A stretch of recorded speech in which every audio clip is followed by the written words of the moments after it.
I'm going to tell you a story. I'm going to share from my heart tonight. Is that all right? I'm going to tell you a story about a young man I met many years ago. His name is Rex. And Rex was an amazing, talented young man, brilliant. And he didn't have the best upbringing, didn't have some of the same chances you and I may have had. But he had a gift. You ever seen somebody that you just know they got something special? Maybe they haven't accessed it yet. Maybe they haven't had the right people speak into them, but you know they got a gift. Anybody know what I'm talking about? You see them in one place, but you know that there's something on them. You may not even know how big, but you know it's something bigger than what they're in at that moment. Well, Rex was like that. Even from a little boy, he had gifts, and he had talent, and he had charisma, and he had charm.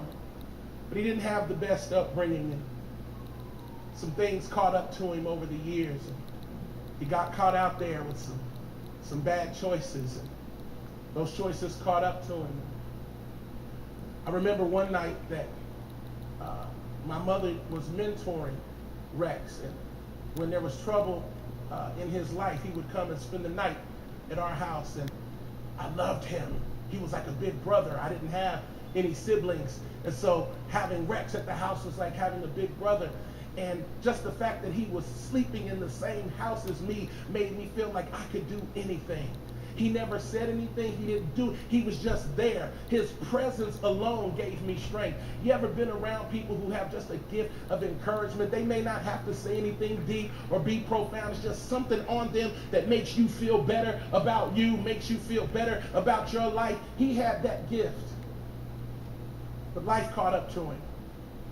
He got caught out there with some bad relationships, and eventually turned out that he acquired HIV, turned into full-blown AIDS. One day, my mom happened to see him walking the streets, deathly ill, had on a pink sweater, puffy sleeves in the middle of summer, had on a woman's pink sweater with puffy sleeves. My mother went to a church, and the church was a well-to-do church. And sometimes when you have a lot of resources, you forget where God brought you from. But my mother never forgot where God brought her from, and she pulled the car over, and he had a bag, probably had his dirty clothes with him, and he had been sick. He couldn't even maintain his system anymore, so she had to put an old curtain on the seat. But she set him in the car, and she drove him to the hospital, and she stayed with him. Eventually, I found my way after he got out of the hospital. He ended up in a nursing home. By now, he was sick and near death, but I sang over him. I prayed over him. My mother led him in a salvation prayer. He accepted Jesus Christ before he closed his eyes.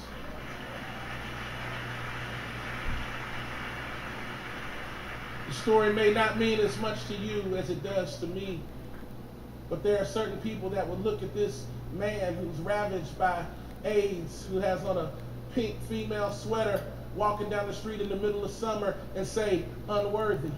Would look at him and say, irrelevant. Look at him and say, bad choices. Look at him and condemn him without knowing his backstory. My mother did none of that. She said, he's worthy of love. And just as God made me, he made him. And I'm going to fight for him the way God fought for me. I'm trying to help somebody in here. There are some times when we look at a thing and assume we know the story, but you don't know the story. And as long as somebody's alive, God can turn it around.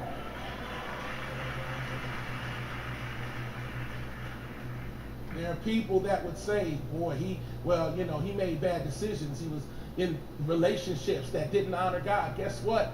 How many things have you and I done that we've been covered by the blood? How many times we should have been cut off, but God in his mercy covered us. God in his mercy forgave us. Some of us need to thank God for the things people don't know. We look good now, but we weren't always in church clothes. We didn't always know the words to these songs. We didn't always walk around with our best behavior. Many of us in this room needed the same blood that young man Rex needed all those years ago. May we never forget Some people want the church to be this pure, perfect place. We got to make sure that the standard is met. We got to make sure that certain elements don't get in. What are you talking about? We're already in here. Because everybody in here has fallen short of the glory of God. Everyone in here has sinned. Everyone in here has missed the mark. I'm going to come over here and talk to some real people. Everybody in here has failed. Am I talking to anybody in the middle section? Everybody in here said, whoops, ooh, that's a bad decision. How did I end up in here? How are you in my bed? Why did I smoke that? Why did I drink that? Why did I say that? Why did I think that? Am I rapping? I didn't know that. What I'm saying is this. Everybody in here has something that we don't want on the big screen. And if it wasn't for the blood of Jesus, we would all be in shame. If you don't mind giving your God a praise for just a moment, no pressure. But if you can just thank him for his love and his blood.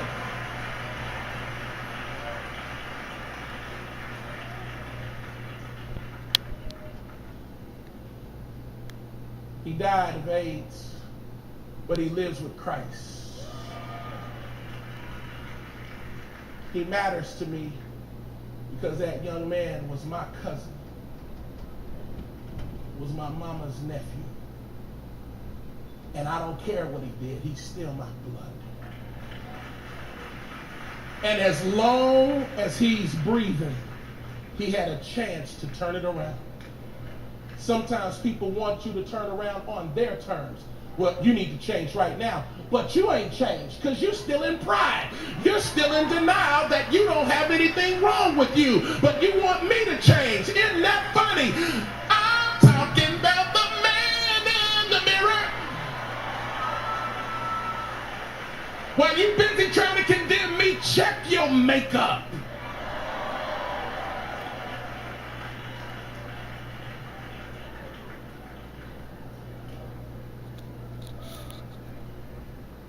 People want you to get saved on their terms, in their way. They want you to come to them so they can feel like they have power. I want you to go to John chapter 10 so I can show you who's got the power. John chapter 10 verse 7. Then Jesus said to them, most assuredly I say to you, I am the door of the sheep. All who ever came before me are thieves and robbers, but the sheep did not hear them. I am the door.